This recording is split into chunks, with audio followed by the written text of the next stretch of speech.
I had recently moved to the Yorkshire Dales with my rescue dog, Splash, so named for his love of puddles. And this summer past, we had ambled through the woodland on long walks on a weekend.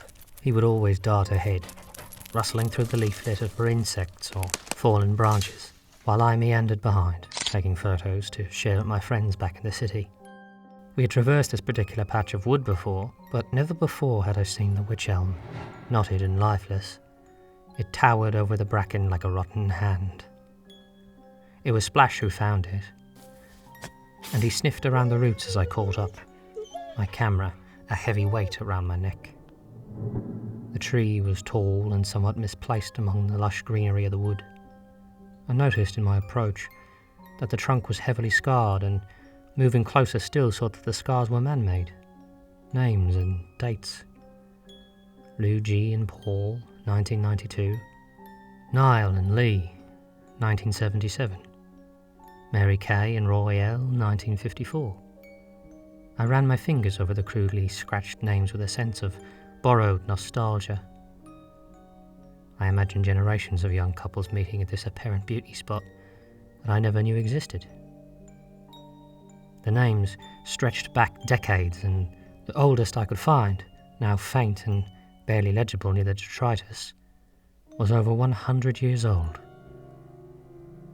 Hattie and Ira, 1883. I began to snap away, circling the wide trunk while Splash zigzagged in and out of my legs. A deep hollow cut into the tree on the opposite side, and as I leaned in with my camera, my heart stopped. I dropped the camera and squinted at the names etched on the ridge of the hole: Lubella Fitzroy and John McC., 1984. Sometimes a memory of a time or a place or a person hooks into your mind like a barb, and you can go through your whole life never recalling it. But there it remains, and all it takes for the barb to be pulled is a familiar image, or an overheard word, or a name carved into a tree. That's how it was for me when I saw the name of my Aunt Belle and her then boyfriend John McLean, who had died in a car crash in Canada in the early 80s, back when I was just a boy. I'd never really known Belle, and tracing my memories I can bring forth a face, but whether it belonged to her or was just a composite of my own creation, I couldn't say. Belle was my aunt on my father's side, the Canadian side of the family. My father met my mother, native to these shores, while she was travelling through North America in the 1970s, and eventually they moved back to England where they raised a family. What left me feeling at odds, there by the wych elm, was that father's siblings and parents rarely visited the UK. As far as I knew, Belle never left Toronto, and yet here was her name carved into a tree in the heart of the Dales. In a strange way, I was morbidly excited. My mother and father moved from Toronto to London, where they raised my brother and sister and I. It seemed that Belle had visited us when I would have been 3 years old, and by chance she had happened to travel in the part of the country in which I now lived. It was an incredible coincidence. I rushed home and gave Splash a bath, and once I'd cleaned the mud splatter from the bathroom tiles, I called my mum and asked her about it. "Oh, I haven't heard that name in a while," she said when I told her of my discovery. "That can't be her.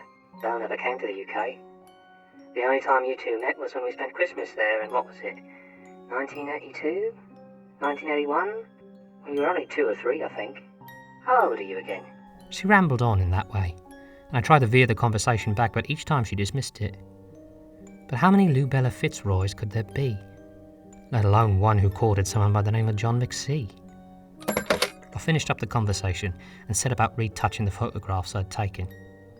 Each time, flicking back to the shot of Belle's name, I waited until later in the evening, all the while Googling time in Toronto until I felt confident that he had put my grandma to bed and then called my father. Working through the usual pleasantries, the how are yous and what's the weather like, I told him about my discovery. The line went silent. "Where is this tree?" he asked at last. I told him, or I began to, as before I could finish he interjected.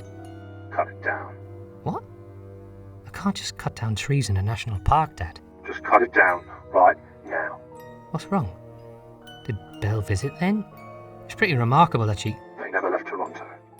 Please cut it down. For me. he urged. I sensed the panic in his voice. I promised that I would, right away as he suggested, and hearing how troubled the topic made him, I decided not to push matters. I finished the call. I went to bed, although I didn't sleep. Thoughts of the witch elm swam in my mind, of Belle and John carving their names into the tree. Tragically young lovers, carving their names into history in the year that they would be taken from us. They never left Toronto. Those words, my father's fearful tone. How could that be? Every evening after work, after taking Splash home from his walks, I set about researching. I called my brother, my sister. Neither knew and neither really seemed to care. I contacted other relatives in Canada through Facebook, and all were convinced that Belle had never left Canada. I became obsessed with the mystery, and yet ran into dead ends, until I received a message from someone I didn't know. Have you found the witch elm? I was taken aback, my heart racing. I immediately accepted the message request and looked through the profile. It was an older woman, Joy Martin, who looked to be in her 50s and who was a mutual friend of a cousin who I had contacted earlier. Yes, I found a tree with my aunt's name carved into it in the woods near where I live. I waited. Cut it down. I stared at my screen, tired and lost down a rabbit hole of my own making. What do you mean? My dad told me to do the same thing. I can't just go cutting down trees. Did you know, Belle? I waited. No response. After 30 minutes of refreshing messenger, I was interrupted by Splash, who stood by my office door with his lead dangling from his mouth. I was somewhat glad to get out of the house, and together we walked around the village. Did not go to the woods. Thinking of walking that way made me feel uneasy. When I returned home, I saw that I had a new message from Joy. I knew Belle. Yes. We went to high school together. John was a bit older. We never liked him much. There was a rumour, one of those urban legend things about a tree that just appears sometimes. The legend says that if you're going around with a boy or a girl and carve your name into the tree, then it'll test your love. If you both love the other, then nothing will happen. But if your love is not true, you will die a horrible death.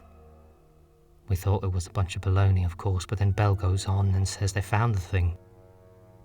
Well, being a curious bunch, we went on with them and there it was, right out in a farmer's field. They go on and cut their names into the damn thing, and sure enough, a week later they were dead. A drunk driver going the wrong way on the highway, if I remember right. A bunch of us decided to go back to the tree to make a mural out of it to them both. But when we got there, it was gone. Just vanished. I know it sounds silly, but it's troubled me ever since. Please, cut it down. I was stunned.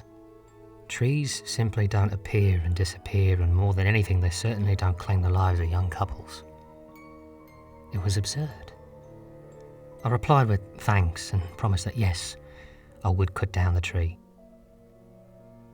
And yet, the image of the witch elm haunted me, bored into my mind, and left me feeling cold. I googled the names from the photos, each time coming up short until I searched for a Mary K and Roy L. A search result appeared from one of those ancestry sites, with an archived news story of one Mary Kilkenny and Roy Lanchbury, of Cork in Ireland, who had died in a house fire in 1954. It couldn't be true. It couldn't be true. I ploughed on, searching name after name, and then more stories appeared of young couples dying by way of drowning, of suicide, of murder. I started searching for witch elm urban legends, tree urban legends, anything that I could. At last, I found a link to an old Angel Fire site, now defunct. I pasted the link into the Wayback Machine and found an archived page from the late 90s. The page was crudely put together. One of those old counters at the bottom showing 000127 visitors. The header, in garish green font on a black starry background, read, "The Lover's Tree." It told of a tree in New England on which young couples carved their names to test the strength of their love. So said the anonymous writer. The tree was supposedly haunted by Hattie James, a young woman who had fallen in love with a local boy by the name of Ira Newton. Hattie's remains were found in the tree in the winter of 1883, and soon after, Ira was tried and executed for her murder. Hattie and Ira, 1883. I grabbed my coat and hurried out towards the woods. It was dark and I lost my bearings here and there. The susurration of the leaves, disturbed by the gathering wind, sounded like names whispered on the wind. Hattie, Ira, Belle. I struggled through the wood until at last I came to the clearing where once the wych elm stood, but stood no longer. This was the place. I was sure of it. But there was no longer a tree there. No roots, no hole in the ground, just leaf litter and bracken. I raced home and opened my laptop, awakening Splash with my clumsiness, who then barked and skidded about as though it were time for a walk. Not now, please. I opened the pictures in my editor. The tree was there, its twisting branches seeming now more horrible than when I had last seen them. And the trunk was bare. No names scratched into the surface. I clicked through, unbelieving, and to my horror there were only close-up shots of plain, decaying bark. I clicked on the picture that I had taken of Belle's name carved on the edge of the hollow. Her name was not there. I sat back in my chair, my mind swimming, and then it caught my eye. I leaned closer, brightened the image, increased the saturation, played around with the levels, but it was still just too dark, just out of focus. I'm sure that there, from within the hollow on the very edge of the image, were fingers reaching out from the dark.